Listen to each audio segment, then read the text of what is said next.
If you examine the radar images above the Pacific Ocean at this moment, you'll notice something that ought to alarm every economic planner in the White House. It isn't a group of battleships. It isn't a storm front. It's a queue of freight vessels stretching for miles departing from Vancouver's harbor.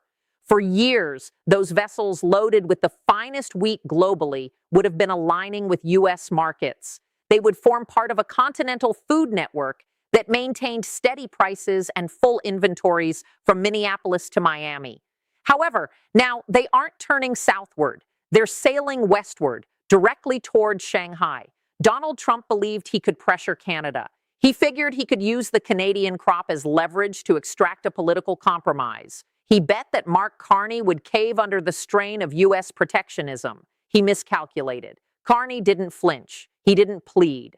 He just made a call, contacted the purchaser Trump dreads above all, and transferred the excess that sustains the American Midwest's edge. Trump sought a trade conflict. Carney simply reshaped the arena. And as Washington struggles to grasp the situation, bread costs are already rising. In the coming 40 minutes, I'll explain precisely how this agreement unfolded, why the U.S. agricultural sector is demanding assistance, and why this could mark the point where the United States forfeited its hold on worldwide food resources permanently. You're observing a transformation in history, and it's unfolding rapidly. Here's the straightforward truth about events in the past 48 hours. On Tuesday, President Trump revealed a fresh, forceful tariff approach aimed at Canadian farming. He labeled it America First Agriculture. The concept was basic, or at least simplistic. He aimed to impose a 25% duty on Canadian grains coming into the U.S. to safeguard American producers. He believed this would compel Ottawa to negotiate on his conditions concerning NATO budgets and immigration. It was a typical Trump bargaining tactic. Pressure them until they yield.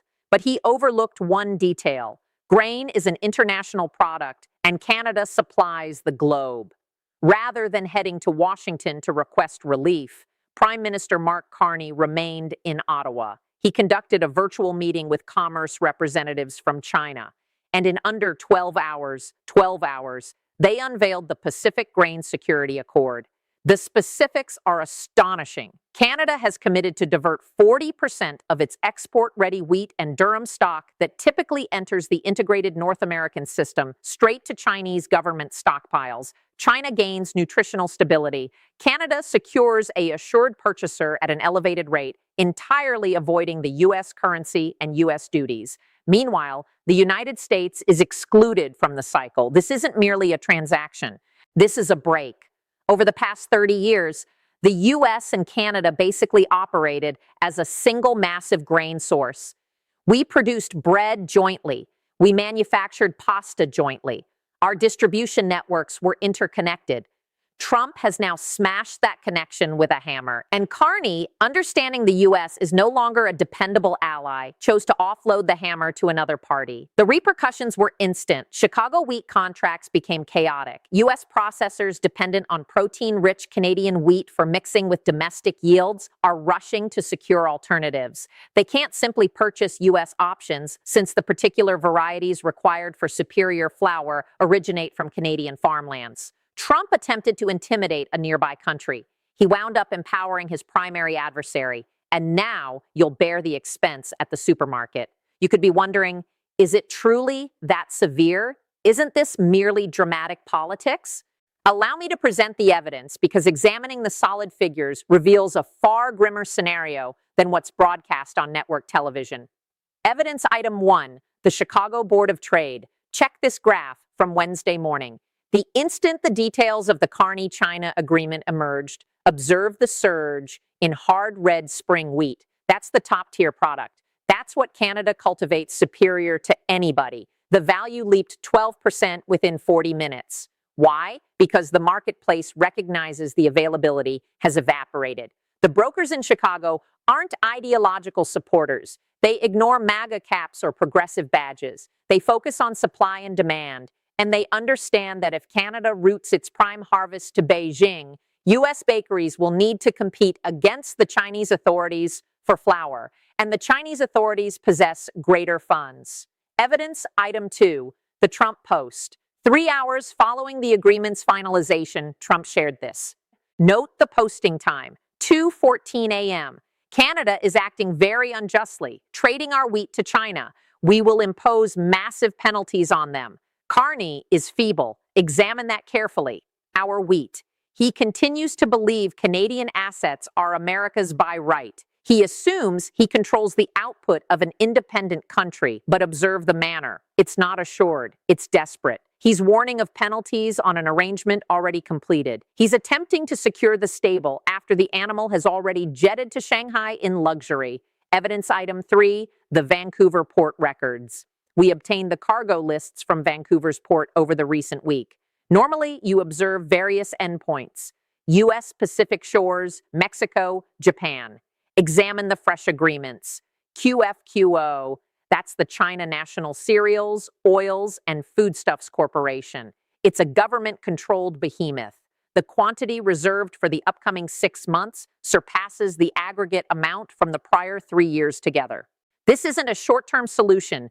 You don't commit to such agreements for a week. This is framework. Canada is redirecting its complete transportation network to point westward, distant from the south. They are scheduling train units, allocating docks, and finalizing coverage arrangements that secure this for years. Evidence item 4, the alarm in North Dakota. This is the aspect that truly stings. We possess accounts from regional producer groups in North Dakota and Montana. These are U.S. farmers. These are Trump supporters, and they are freaking out. Why? Because the U.S. and Canadian grain sectors are intertwined. Frequently, U.S. grain travels north for refinement, and Canadian grain heads south. It's a porous boundary. If Canada confines its output into an exclusive circuit with China, the performance of the entire setup fails. The North Dakota Grain Growers Association released a declaration yesterday stating, "This trade conflict is slashing our lifeline.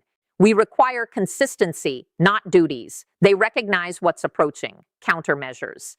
If Canada stops purchasing U.S. refinement services and the U.S. can't acquire Canadian unprocessed goods, the American refinement facilities cease operations. Employment vanishes in the Midwest. These aren't speculations. These are realities occurring immediately while the White House acts as if all is managed. So why is this occurring? How did a leader who boasts of being the supreme negotiator squander the simplest commercial bond on earth?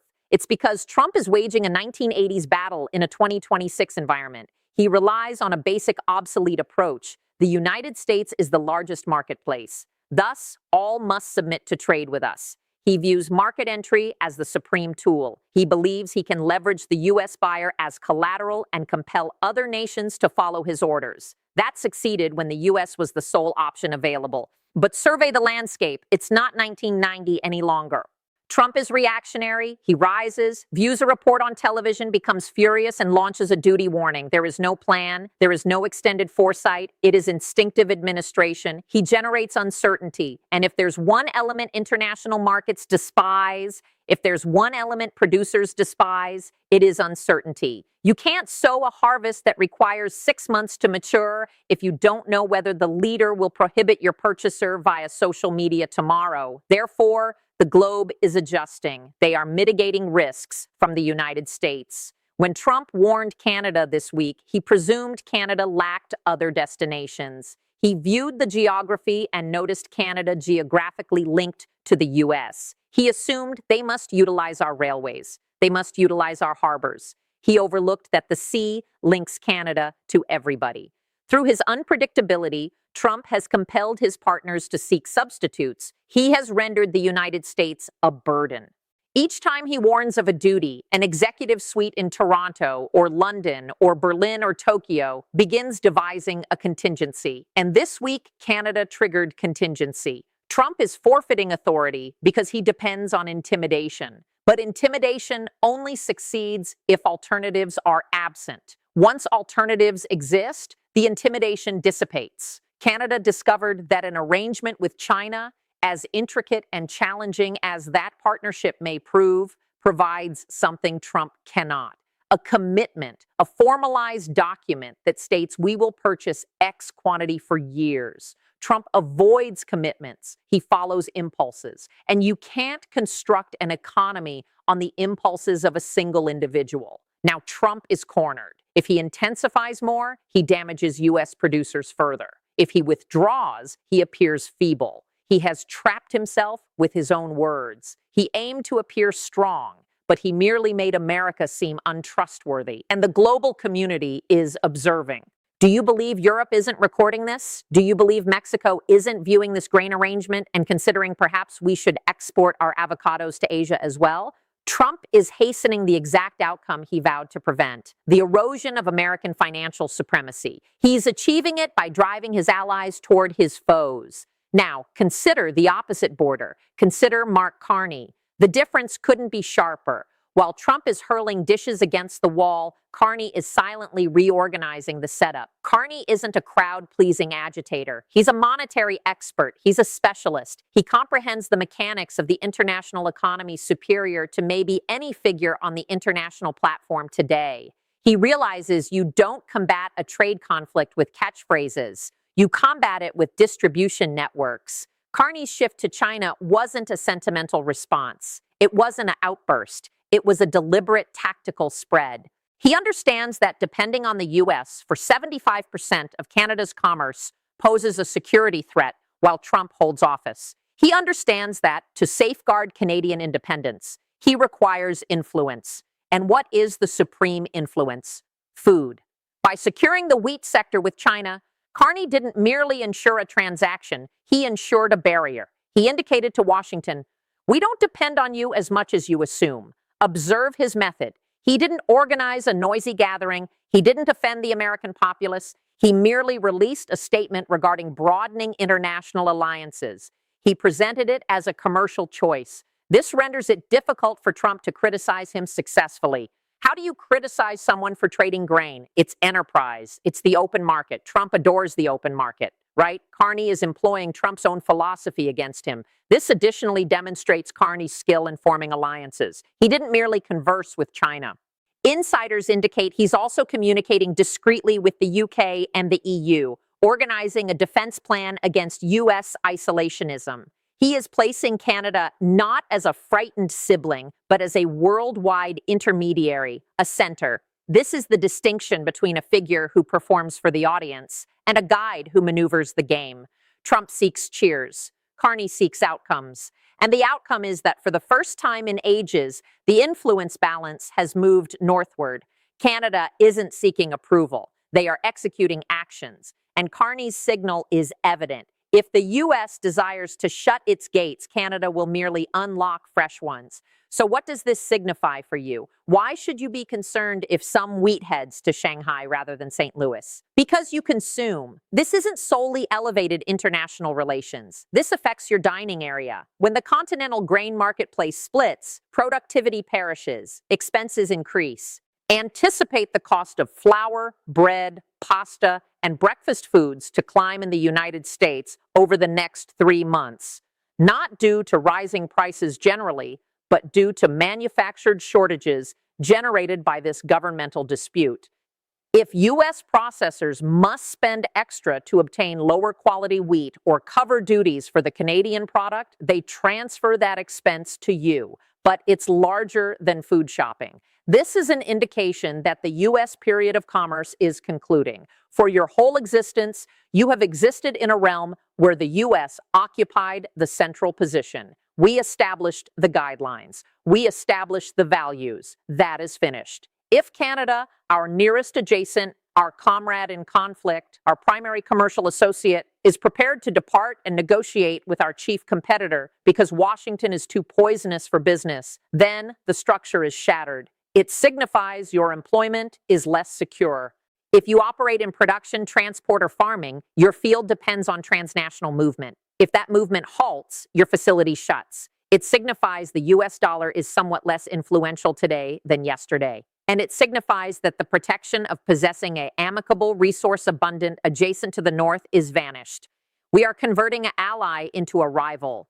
Envision a realm where Canada markets its oil to India, its wheat to China, and its minerals to Europe, abandoning the U.S. alone on its own landmass. That is the realm Trump is building. And Carney is demonstrating that it's not merely a warning. It's a feasible strategy. This is an alert. The protection is removed. The choice is executed in the Oval Office are now costing you funds immediately. There was an instance yesterday that embodied everything. While Trump was venting on social platforms, writing in uppercase, journalists spotted Mark Carney exiting the legislative structures in Ottawa. A journalist yelled, "Mr. Prime Minister, is this a signal to President Trump?" Carney didn't pause his stride. He didn't grin. He merely tilted his head a bit and stated, "Farmers require buyers, not sermons." And then he entered his vehicle. That's it. That's the entire narrative. One individual is delivering sermons, the other is locating buyers. And the world is pursuing the individual with the buyers. Where does this proceed from here? We are venturing into risky ground. Scenario A, the intensification. This is the probable route. Trump cannot permit this to pass. His pride won't tolerate it. He will probably declare a complete prohibition on Canadian farming or warn of sealing the boundary totally.